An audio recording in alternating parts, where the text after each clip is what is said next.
حزب اسلامی چند دور مذاکرات با امریکا و حکومت کابل داشت که به دعوت طرف مقابل صورت گرفت. شرایط اساسی ما در این مذاکرات خروج تمامی نیروهای خارجی از افغانستان و برگزاری انتخابات آزاد و عادلانه پس از آزادی کشور بود. قبل از آخرین نوبت مذاکرات این پیام را از جانب مقابل دریافت کردیم که با بندهای اساسی طرح حزب اسلامی موافقند. هیئت حزب پس از دریافت این پیام به کابل رفت. در اثنای همین مذاکرات بود که رسانه‌های خبری اظهارات برخی از مقامات امریکایی را مبنی بر تصمیم واشنگتن در رابطه به دوام حضور سربازان امریکایی پس از 2014 گزارش دادند. این مقامات از کانادا و استرالیا خواستند تا سربازان آنان نیز نیروهای امریکایی را پس از 2014 همراهی کنند. در توافقنامه استراتژیک میان کرزی و اوباما نیز با الفاظ مبهم به آن اشاره کردند. توافقنامه استراتژیک بر ادامه جنگ در افغانستان و منطقه و دوام اشغال افغانستان تاکید می کند. ادامه حضور نظامی امریکا در کشور ما هیچ تعبیر دیگری جز ادامه جنگ و اشغال کشور ندارد. این توافقنامه برای ملت افغان بدیل و انتخاب دیگری جز ادامه مقاومت نمی‌گذارد. ما تا اخراج آخرین سرباز نیروهای اجنبی از وجب کشور خود به جهاد ادامه خواهیم داد و آن را بیش از سابق تشدید خواهیم کرد. هر معاهده‌ای که ادامه حضور نظامی امریکا را تضمین کند،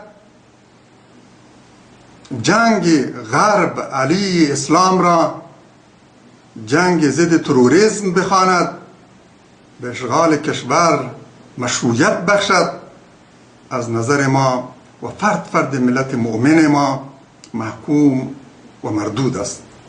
از نظر ما حضور نیروهای بیگانه در کشور تحت هر نام و عنوان و با توسل به هر بهانه‌ای به معنای اشغال کشور بوده، مغایر حاکمیت ملی، منافی استقلال و آزادی کشور و متصادم با باورهای دینی افغان هاست.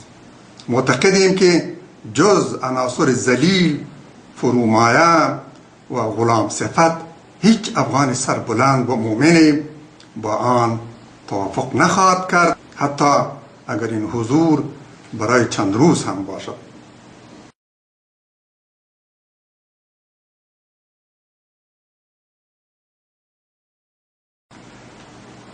حکومت کابل متشکل از جناح‌های گوناگون با سلیقه‌های متفاوت از هم است.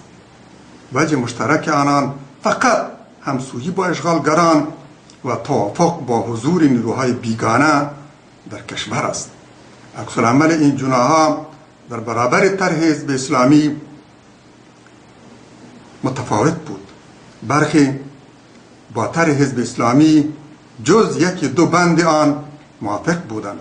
کمونیست‌های بیگانه پرست و دین ستیز، غربگراهای مفسد که هویت ملی و هویت افغانیشان را از دست دادند و سایر گروه‌های وطن فروش و کسانی که در سایه حمایت اشغالگران به سفره رنگین، ثروت‌های بادآوردی حرام و جاه و جلال کاذب دست یافتند، خواهان ادامه حالت فعلی، حضور نیروهای بیگانه و ادامه جنگند و از خروج نیروهای اجنبی بیم دارند. جناب کرزی در دیدارش با هیئت حزب اسلامی اظهار داشت که با تمامی بندهای طرح حزب جز یک بند آن موافق است. این بند مربوط به سرنوشت پارلمان است. ما مانعی در حذف این بند نمی‌بینیم. خواستیم نسخه تعدیل شده طرح را بفرستیم، ولی پس از امضای موافقتنامه استراتژیک با آمریکا امکان ادامه تفاهم با حکومت کابل از میان رفتند. تا زمانی که خروج تمامی نیروهای اشغالگر از افغانستان تضمین نشود و از توافق طرف مقابل با این شرط اساسی مطمئن نشویم، ادامه تفاهم با حکومت کابل را بیهوده می شماریم. اوباما با سفر دزدانه و در تاریکی شب به کابل و امضای توافقنامه استراتژیک و برخی از اظهاراتی که در آن شب داشت، خواست از یک سو مخالفین جنگ را که بیش از 70% مردم ایالات متحده آمریکا را در بر میگیرد متقاعد سازد که سربازانش را تا 2014 از افغانستان خارج می کند و سوی دیگر و مدافعین جنگ که کمتر از 30% مردم امریکا را اتباع می کند بگوید که پس از 2014 نیز در افغانستان حضور نظامی خواهند داشت.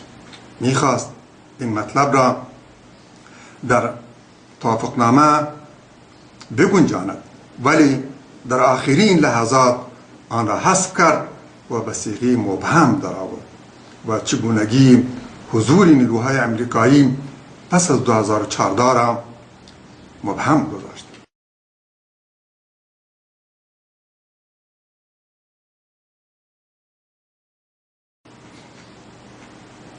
موضوع تعدیل در قانون اساسی به عنوان پیش شرط مطرح نیست. نظر ما این است که در رابطه با قانون اساسی اولین پارلمان منتخب پس از آزادی کشور تصمیم نهایی اتخاذ کند. قانون اساسی دولت کابل نواقص و کمبودهای زیاد دارد. گروه‌های شامل حکومت کابل نیز ملاحظات بر این قانون اساسی دارند. ائتلاف شمال با چند بند اساسی آن مخالفت دارد. ما در حالی که با ملاحظات این ائتلاف موافق نیستیم و آن را نادرست و به ضرر کشور می شماریم، نسخه کاملتری ارائه کردیم. از نظر ما انتخابات در زیر چتر هلیکوپترهای ناتو و رسنای اشغال کشور مردود است و در آن شرکت نخواهیم کرد.